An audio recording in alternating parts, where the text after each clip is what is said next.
قد افلح من تزکا وذکر اسم ربہ فصلی بل تؤثرون الحیاۃ الدنیا والآخرۃ خیر وابقی.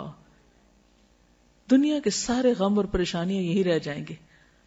اصل فکر بس آخرت کی لگا لے. ایک فکر ہر فکر سے بے نیاز کر دے گی, ہر فکر کو کاٹ دے گی, اور وہ فکر آخرت ہے. تقوی میں, اللہ کے ڈر میں, دنیا اور آخرت کی ساری مشکلات کا حل ہے. اللہ کا وعدہ ہے, اللہ نے اہل کتاب سے وعدہ کیا تھا کہ اگر وہ اپنی کتاب کو قائم کرتے, اس پر عمل کرتے, تو لَأَكَلُوا مِن فَوْقِهِمْ وَمِن تَحْتِ أَرْجُلِهِمْ, آسمان سے بھی رزق برستا, پاؤں کے نیچے سے بھی نکلتا. رزق کی تنگی فراوانی یہ سب بھی اللہ کے ڈر کے ساتھ. اللہ سے ڈرنے والے بن جائیں, گناہوں سے بچیں, ساری مشکلات آسان ہو جائیں گی. لیکن یہ نقطہ ہمیں سمجھ میں نہیں آتا. انسان کے رزق میں رکاوٹ اس کے اپنے گناہوں کی وجہ سے ہوتی, انسان پہ حالات کی تنگی اس کے اپنے گناہوں کی وجہ سے ہوتی ہے. تو ہم سب کو نحوستیں باہر سے نہیں اندر سے دیکھنی چاہیے. سب سے بڑی نحوست گناہوں کی نحوست ہے, اللہ کی نافرمانی کی نحوست ہے. جس جگہ پر نماز نہ پڑھی جائے وہ جگہ منحوس ہو جاتی. تو یہ دیکھیں کہ کہاں گناہ ہو رہے ہیں.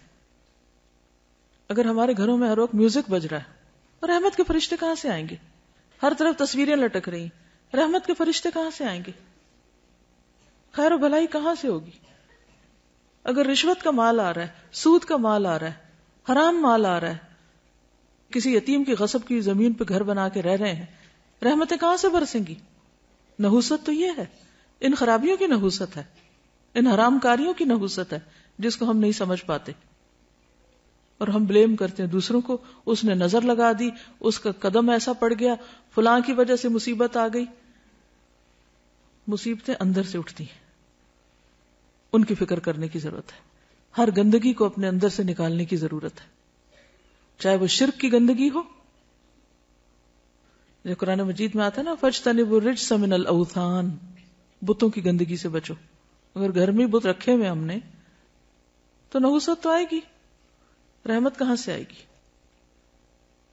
تو عربوں کے ہاں عموماً جب فال لیتے تھے تو پرندوں سے لیتے تھے. تو ایسا شخص جو برا شگون لے, اس کے بارے میں آپ نے فرمایا, من ردتہ الطیرۃ من حاجۃ فقد اشرک. قالوا یا رسول اللہ ما کفارۃ ذلک؟ قال ان یقول احدهم اللهم لا طیر الا طیرک ولا خیر الا خیرک ولا الہ غیرک. جو شخص کسی سے بدفعلی پکڑ کر اپنے مقصد سے لوٹ آیا, اس نے شرک کیا. صحابہ کرام نے پوچھا, اللہ کے رسول صلی اللہ علیہ وسلم اس کا کفارہ کیا ہوگا؟ فرمایا, وہ کہے, اے اللہ, تیری دی ہوئی بھلائی کے سوا کوئی بھلائی نہیں, اور تیری فال کے سوا کوئی فال نہیں, اور تیرے علاوہ کوئی معبود نہیں. اب یہ شرک کیسے ہوتا ہے؟ مثال کے طور پر ایک شخص گھر سے نکلا, کالی بلی راستہ کاٹ گئی, تو اس نے اسے منحوس سمجھا اور وہ گھر واپس آ گیا, کام کے لیے گیا ہی نہیں. تو میں نے کالی بلی دیکھ لی تھی, وہ آگے سے گزر گئی تھی, تو میں نے سوچا کہ اب میرا کام ہوگا نہیں, اس لیے میں واپس آ گیا. یہ شرک ہے, یہ شرک ہے. اور یہ اس قسم کا شرک ہے کہ جس کو ہمارے معاشرے میں کھیل مذاق کے طور پہ لیا جاتا ہے, ان کو برا بھی نہیں سمجھتا. لوگ ایک دوسرے کے سامنے ایسی باتیں کھلے عام مجلسوں میں کر رہے ہوتے ہیں, اور کوئی کسی کو روکتا ہی نہیں ہے, اور کوئی احساس بھی نہیں کرتا کہ وہ کس قسم کا جملہ بول رہا ہے. بظاہر یہ ایک معمولی سی بات ہے, مگر حقیقت میں یہ شرک ہے, کیونکہ کسی بھی شخص کا نفع یا نقصان بلی کے ہاتھ میں نہیں. اکثر ایسا ہوتا ہے کہ اپنی لاپرواہی کی وجہ سے کوئی کام خراب ہو جاتا ہے, اور شیطان ہمیں سجاتا ہے کہ یہ ساری خرابی فلاں کی وجہ سے ہوئی, ہم اس کو بلیم کرنے لگتے ہیں. آج صبح صبح اس کا منہ دیکھ لیا تھا, اس لیے فلاں اور فلاں کام خراب ہو گیا. یہ جملہ بھی نہیں بولنا چاہیے. اسی طرح آنکھ پھڑکنے سے خوف زدہ ہو جانا, یہ ہاتھ میں کھجلی ہونے سے امید لگا بیٹھنا کہ آج مال ملے گا, یہ جوتے پہ جوتا آ گیا تو سفر پیش آئے گا. رنگوں سے شگون لینا بھی ہمارے معاشرے میں عام ہے. مثلا سیاہ رنگ نہ پہننا کہ بیمار پڑ جائیں گے, ہمارے خاندان میں سیاہ رنگ جو ہے وہ ایسے اور ایسے اثرات رکھتا ہے, اس قسم کی باتیں کرتے ہیں لوگ, یہ رنگ ہمیں سوٹ نہیں کرتا. یا یہ کہ احترام کے منافی کیونکہ خانہ کعبہ کا غلاف کالا ہے, سب جوتا نہ پہننا کہ بے ادبی ہوگی کیونکہ گنبد کا رنگ سبز ہے. تو یہ خود ساختہ طور پر کچھ چیزوں کو حلال یا حرام کر لینا ہے, اس کی بھی ہمیں اجازت نہیں ہے. یعنی اپنے طور پر جو تمہاری زبانیں جھوٹ گھڑتی ہیں کہ یہ حلال ہے یہ حرام ہے، ایسا مت کہو، اس کی اجازت نہیں ہے۔ یہ سب وسوسے اور توہمات ہیں جن کی حقیقت اس کے سوا کچھ نہیں کہ شیطان انسان کو شرک میں مبتلا کر کے اس کے اعمال ضائع کروائے۔ یہ سب شیطانی حربے ہیں۔ یہ توہمات اور بدشگونیاں انسان کو اندر سے کمزور کر دیتی ہیں۔ انسان پر کون سا کام کر پائے گا کہ اگر ہر چیز کے ساتھ اس نے کوئی نہ کوئی فکر باندھی ہوئی یا کوئی وہم کرتا ہے۔ اس کے برعکس اللہ کی ذات پر ایمان اور توکل انسان کو جرت، بہادری اور اعتماد دیتا ہے، اسے جینے کا ڈھنگ سکھاتا ہے۔ چنانچہ ایسے کسی بھی خیال کو دل سے نکال کر اللہ پر توکل کرتے ہوئے اپنا کام جاری رکھنا چاہیے۔ عبداللہ بن مسعود سے روایت ہے کہ رسول اللہ صلی اللہ علیہ وسلم نے فرمایا الطیرۃ شرکن الطیرۃ شرکن ثلاثا، یعنی 3 بار فرمایا، وما منا الا ولکن اللہ یذہبہ بالتوکل، بدشگونی شرک ہے، بدشگونی شرک ہے، 3 بار کہا، اور ہم میں سے کوئی ایسا نہیں مگر اسے وہم ہو جاتا ہے، لیکن اللہ تعالیٰ توکل کی وجہ سے اسے دور کر دیتے ہیں۔ یعنی ہر ایک کے دل میں وہم تو آتے ہی ہیں، آتے ہیں نا، لیکن جب انسان اللہ پہ توکل کرتا ہے تو وہم دور ہو جاتے ہیں، اور یہ ہونے چاہیے، ورنہ تو انسان کچھ کرنے کے قابل ہی نہ رہے۔ ہر چیز کے ساتھ رسک انوالو ہے۔ اس روز جب میں نے وہ حدیث پڑھی نا کہ جو شخص کبر کی وجہ سے اپنے چادر لٹکاتا ہے، تو ایک شخص ایسا کر رہا تو اللہ نے اس کو دھنسا دیا اور زمین میں قیامت تک دھنسایا جاتا رہے گا، تو ایسے میں اس کی ویژننگ کر رہی تھی، ایسی تصور میں لا رہی تھی کہ اس زمین جیسے میں جہاں بیٹھی ہوں اس کے نیچے کیا ہے، اگر یہ کھلے تو اس کے اندر کیا ہوگا۔ تو ایک دم میں کانپ اٹھی، تو میں نے سوچا کہ ہم کتنی خطرناک جگہ پہ بیٹھے ہوئے ہیں۔ یعنی زمین جو ہے اللہ نے اس کو ٹکایا ہوا کہ ہم ٹکے ہوئے اس پر، الم نجعل الارض مہادا، تو مہاد بنایا ہوا تو ہم آرام کر رہے ہیں، ورنہ اگر یہ پھٹنے لگ جائے اور انسان اندر اترنے لگ جائے تو سوچے کہاں جا کے پہنچے، کہاں پہنچے۔ تو اللہ تھامتا ہے۔ آسمان کی طرف دیکھو کیسے اللہ نے پرندوں کو وہاں تھاما ہوا، ہمیں زمین پہ تھاما ہوا ہے، اگر اس کا اذن نہ ہو تو کہیں کہ کہیں پہنچ جائے، ہم تو کہیں بھی نہیں بچ سکتے۔ اس لیے ہمیشہ اللہ پر توکل کرنا چاہیے اور ان چیزوں سے باہر آ جانا چاہیے۔ اہل کتاب بھی جب دین کی اصل تعلیمات سے دور ہو گئے تو اسی طرح کے شگون لینے لگے جن کا ذکر قرآن مجید میں کیا گیا ہے۔ الم تر الی الذین اوتوا نصیبا من الکتاب یؤمنون بالجبت والطاغوت، کیا تم نے دیکھا نہیں ان لوگوں کو جنہیں کتاب کا ایک حصہ دیا گیا کہ وہ جبت اور طاغوت پر ایمان لاتے ہیں۔ تو جبت بے حقیقت، بے اصل، بے فائدہ چیز کو کہتے ہیں۔ اسی طرح شگون کی بھی کوئی اصل بنیاد اور حقیقت نہیں ہے۔ اسلام میں ایسی تمام چیزیں جو جبت کے تحت آتی ہیں جیسے کہانت، فالگیری، شگون اور توہمات، ان سے منع کیا گیا۔ کسی چھوٹی سی تکلیف یا طبیعت کی خرابی پر دوسروں کو مورد الزام ٹھہرانا اور لوگوں کے ساتھ باہمی تعلقات خراب ہونے پر اپنی غلطی اور کوتاہی کا جائزہ لینے کی بجائے یہ خیال کرنا کہ ضرور کسی نے جادو کر دیا ہے، یا اس قسم کے توہمات رکھنا جو پیار محبت کے رشتوں کو ختم کر دیں، جس کی وجہ سے انسان کی توجہ اپنے عمل کی درستی اور اصلاح سے ہٹ جاتی ہے، یعنی اپنی غلطی اس کو یاد نہیں رہتی جب وہ دوسروں کو بلیم کر دیتا ہے۔ نتیجتاً انسان تنہا رہ جاتا ہے اور نفسیاتی مریض بن جاتا ہے، یعنی سب سے کاٹ کے بیٹھ جاتا ہے۔ کسی بھی غیر معمولی صورتحال میں ہر قسم کے شر سے بچاؤ کے لیے بطور علاج مسنون اذکار اور دعائیں پڑھنی چاہیے، صبح شام کی دعائیں وغیرہ اور جو دیگر اذکار ہیں ان سے کام لینا چاہیے۔ پھر اسی طرح حضرت ابو ہریرہ سے روایت ہے، صحیح بخاری کی روایت ہے کہ آپ صلی اللہ علیہ وسلم نے فرمایا لا عدوى ولا طیر ولا ہام ولا صفر وفر من المجذوم کما تفر من الاسد، مرض کا لگ جانا، نحوست، الو اور سفر کچھ نہیں، اور جزامی سے اس طرح بچو جس طرح شیر سے بچتے ہو۔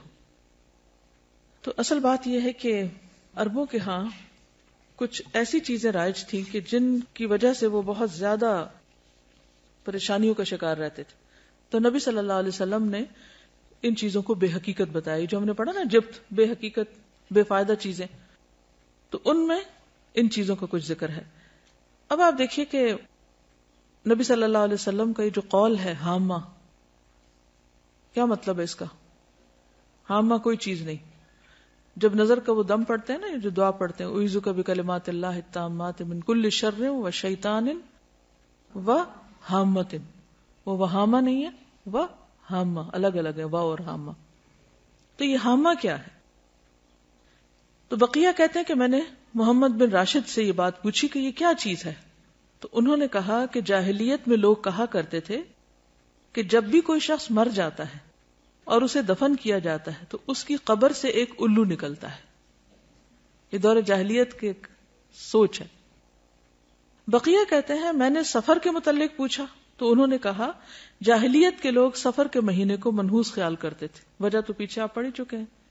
اس میں جنگ و جدل بہت ہوتی, قتل و غارت ہوتی, گھر خالی ہو جاتے, تو ان سب چیزوں کو منحوس قرار دیتے. تو نبی صلی اللہ علیہ وسلم نے فرمایا سفر کچھ نہیں, یعنی اس کی نحوست نہیں ہے. محمد بن راشد کہتے ہیں کہ میں نے ان لوگوں کو بھی سنا جو کہتے ہیں کہ سفر ایک پیٹ کے درد کا نام ہے, یعنی ایک بیماری ہے, اور وہ لوگ کہا کرتے تھے کہ یہ متعدی ہوتا ہے, یعنی دوسروں کو لگ جاتا ہے. تو آپ نے فرمایا کہ سفر کی کوئی حقیقت نہیں. ٹھیک ہے, تو یہ جو حدیث ہے نا لا عدوى ولا طیر ولا حام ولا سفر, یہ سب بے حقیقت چیزیں ہیں, جبت ہے. ٹھیک ہے. اشہب کہتے ہیں کہ امام مالک سے رسول اللہ صلی اللہ علیہ وسلم کی قول لا سفر, سفر کچھ نہیں ہے کے بارے میں سوال کیا گیا تو انہوں نے کہا کہ اہل جاہلیت سفر کے مہینے کو 1 سال حلال کر لیتے اور 1 سال حرام کر دیتے. تو نبی صلی اللہ علیہ وسلم نے فرمایا سفر کچھ نہیں ہے. ابن عباس کہتے ہیں, یہ صحیح بخاری کی روایت ہے, کہ عرب سمجھتے تھے کہ حج کے دنوں میں عمرہ کرنا روئے زمین پر سب سے بڑا گناہ ہے.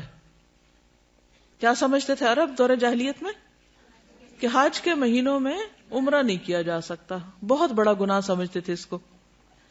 یہ لوگ محرم کو سفر بنا لیتے اور کہتے کہ جب اونٹ کی پیٹھ سستا لے اور اس پر خوب بال اگ جائیں اور سفر کا مہینہ ختم ہو جائے, یعنی حج کے ایام گزر جائیں, تو عمرہ حلال ہوتا ہے.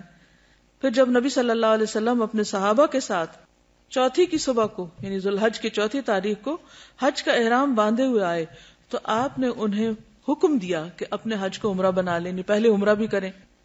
یہ حکم عرب کے پرانے رواج کی بنا پر صحابہ پر بھاری گزرا کہ اچھا, کیونکہ دور جاہلیت میں وہ اس مہینے میں عمرہ نہیں کرتے تھے, حج کے مہینے میں. تو اللہ سبحانہ وتعالیٰ نے ان کو اکٹھا کر دیا, وَأَتِمُّ الْحَجَّ وَالْعُمْرَةَ لِلَّهِ, اور نبی صلی اللہ علیہ وسلم نے بھی حج تمتع کو بہتر قرار دیا, افضل قرار دیا. اسی لیے عبداللہ بن عمر جو تھے وہ اپنے والد سے ناراض ہوئے تھے کہ نہیں, میں تو تمتع کی نیت کروں گا میں, کیونکہ دور جاہلیت کی اس رسم کو بھی کاٹا جا رہا تھا. ہم ویسے پڑھتے ہیں, کہتے ہیں واٹ اے بگ ڈیل, یعنی کہ کیوں اس کو اتنا اسٹرکٹلی لیا جا رہا ہے. اور آپ نے یہ بھی فرمایا کہ قیامت تک کے لیے حج اور عمرہ اکٹھے ہو گئے ہیں. تو یہ عربوں کی دور جاہلیت کی رسم کے خلاف تھا. تو اس پر صحابہ پر یہ بات بھاری گزری. تو انہوں نے پوچھا یا رسول اللہ, عمرہ کر کے ہمارے لیے کیا چیز حلال ہو گئی؟ فرمایا تمام چیزیں حلال ہو جائیں گی, پھر حج کے لیے احرام دوبارہ باندھنا ہوگا, کیونکہ وہ تو ایک ہی احرام پہن کے آتے اور اسی میں حج کرتے تھے. تو یہ جو اونٹ کی پیٹھ کے بال اگنا دوبارہ کا مطلب کیا ہے کہ جب حج کا سفر ایک دفعہ آ گئے تو پتہ نہیں کہاں کہاں سے لوگ آئیں گے. الا کل دامر یاتین من کل فج عمیق, تو اتنا سفر کرتے تھے کہ اونٹوں کی پیٹوں کے بال جو تھے وہ بےچارے گھس گھس کے بالکل ننگی ہو جاتی تھی. پھر وہ لا کے چھوڑ دیتے, وہ مہینہ حج کے مناسک وغیرہ ادا ہو رہے ہیں, لیکن عمرہ نہیں کرتے تھے.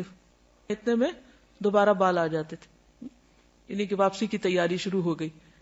تو کبھی وہ محرم کو سفر بنا لیتے کہ یہ تو حج کا مہینہ نہیں ہے, اس لیے اس میں ہم عمرہ کر لیتے ہیں, اور پھر جو اصل سفر ہوتا اس کو محرم قرار دے دیتے.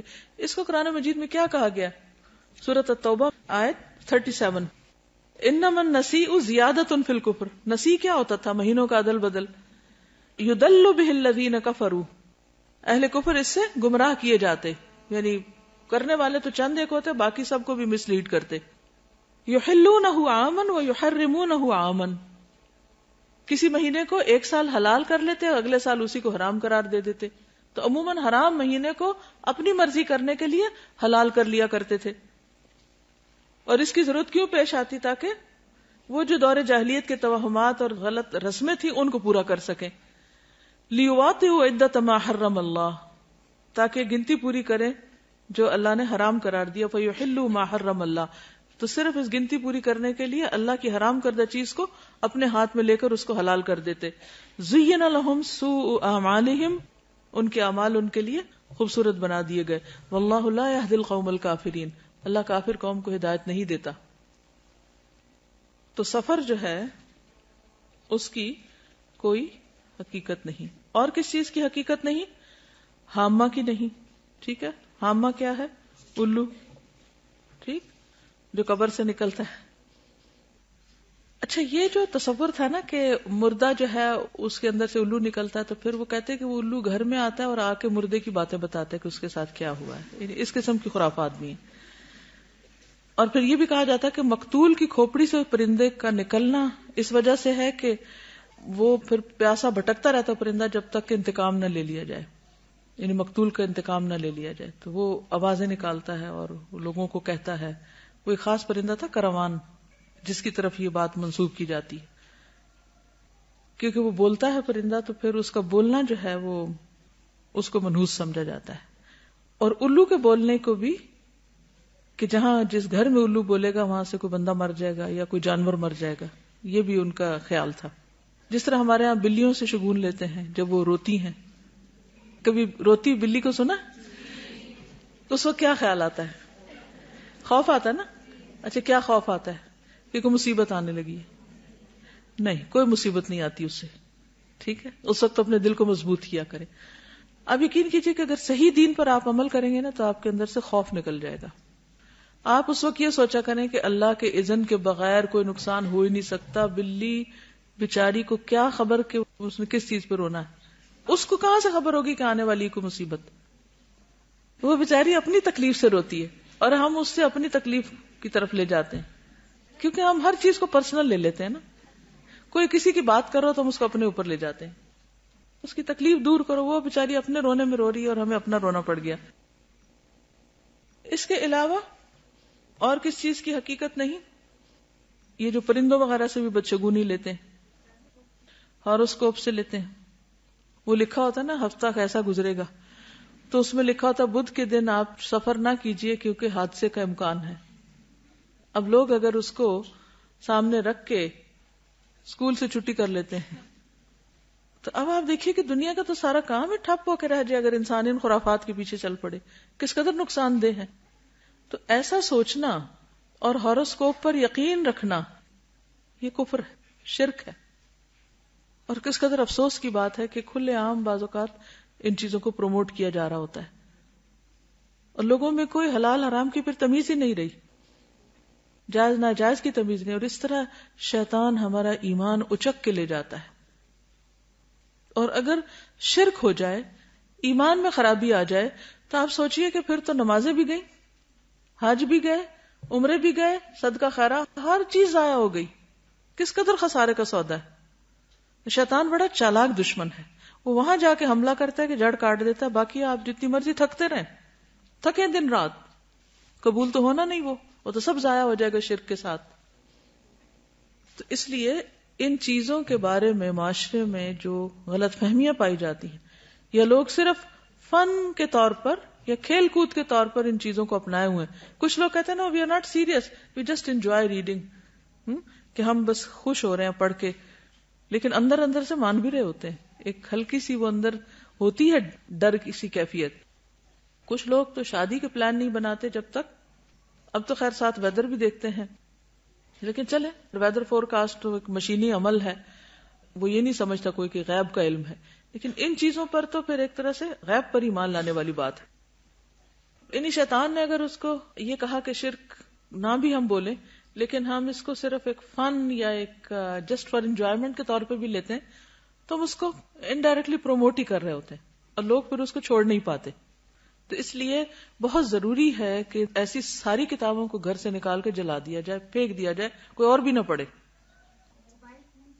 موبائل فون پہ آتا ہے، استغفر اللہ. یعنی کہیں نہ کہیں سے کوئی نہ کوئی جو جدید ذرائع کمیونیکیشن ہے ان کے ذریعے بھی لوگوں کو انوالو کر لیا گیا. تو آپ دیکھیں نا کہ کس قدر خرابی ہے کہ بچنا کس طرح مشکل ہو گیا.